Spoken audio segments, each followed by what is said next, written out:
When he was a kid, he was born with abnormal ears. The children abused him. Oh, look at him, Dumbo. Ah! He'd go home and cry to his mother, Mommy, the kids are mean to me. He knew one day he must get revenge for the way they treated him. He decided to become the most evil person on earth. He became a politician. No, please stop. No, stop the war. Please, kids are dying.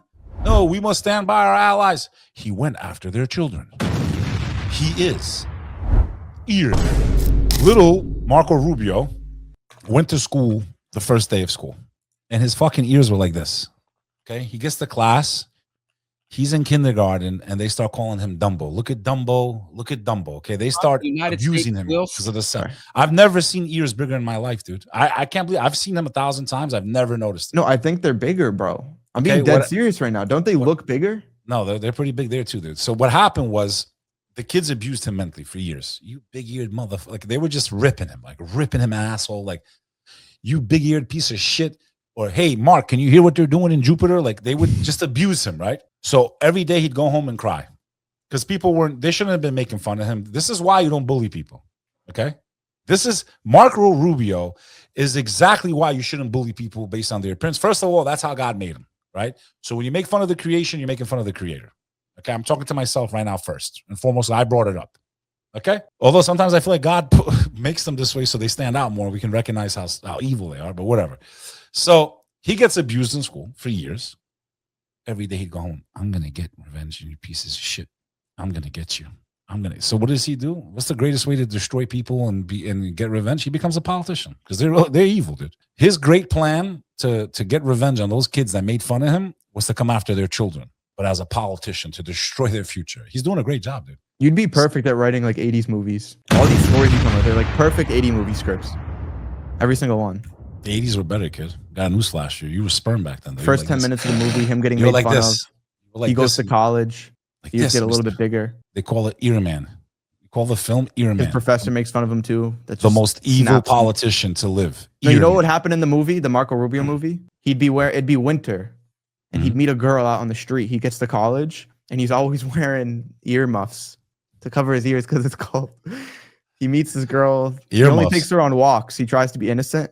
And eventually, he takes her to a nice dinner where he has to take them off. He's wearing ear blankets, dude. And the second she sees his ears, she runs away. And that's what snaps him. Dude. And then it flashes back. The kid's making fun of him in school. He has to eat in the toilet room. Dude. And that's it. That's what birthed Marco Rubio. Ear blankets, dude. There's no muffs. Muffs don't fit there. When he was a kid, he was born with abnormal ears. The children abused him. Oh, look at him, Dumbo. He'd go home and cry to his mother, Mommy, the kids are mean to me. He knew one day he must get revenge for the way they treated him.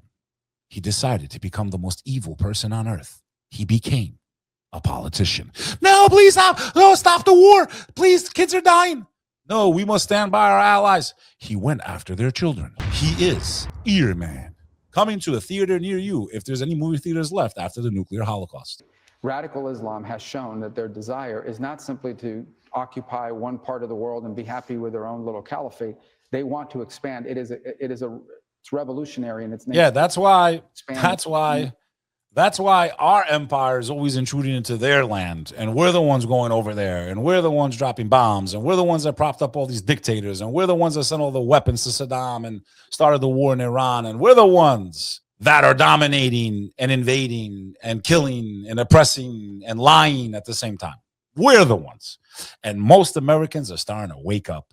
That's why I know we are in the most dangerous chapter of American history, probably since the Revolutionary War, bro. Literally in the most dangerous time in American history ever, I think. With the exception of probably the Civil War, right? So probably up until the Civil War, this has been one of the most dangerous times in human history as far as what's coming down the pipeline, what could possibly be happening. And then on top of that, what do you have coming right on the heels of that, Sonny? You have a technological revolution that's going to change everything. So we have the perfect storm brewing in multi aspects of life and society, besides the ticking financial bomb, the national debt, inflation. It's like, which way does it go down? Which spark is it? The fact that it hasn't collapsed yet it's actually almost terrifying. Because when it goes, dude, when this thing goes, it's gonna be. You know what's scary about it too? is the longer we kick the can down the road, the worse the punishment's going to be. Oh my God. Ever since we got off the gold standard, that's where we just booted the can. And it's just been rolling and rolling and rolling. It's like a snowball. I mean, and this goes with anything in life. I mean, this is just on a massive scale with the problems that America's facing.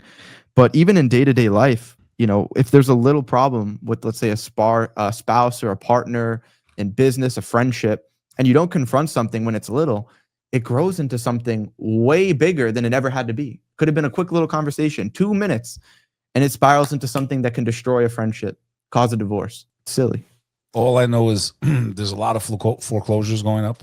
People are defaulting. There is a ticking storm, time bomb, right behind us, dude. And it's right there, dude. It's.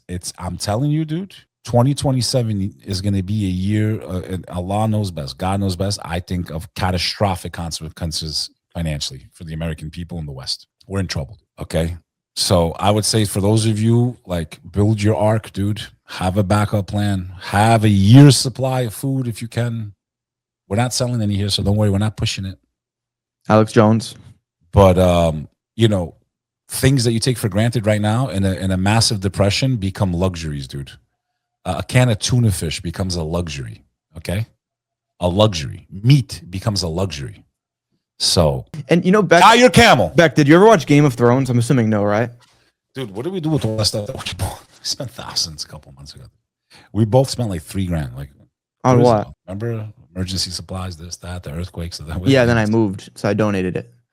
I mean, that's the nice thing. If you buy food and then you don't end up using it, you could just donate it down the line too. You should always have at least bare minimum 6 months, because in 6 months you're gonna figure out if you're dead or not anyway. But bro, 6 isn't months. it,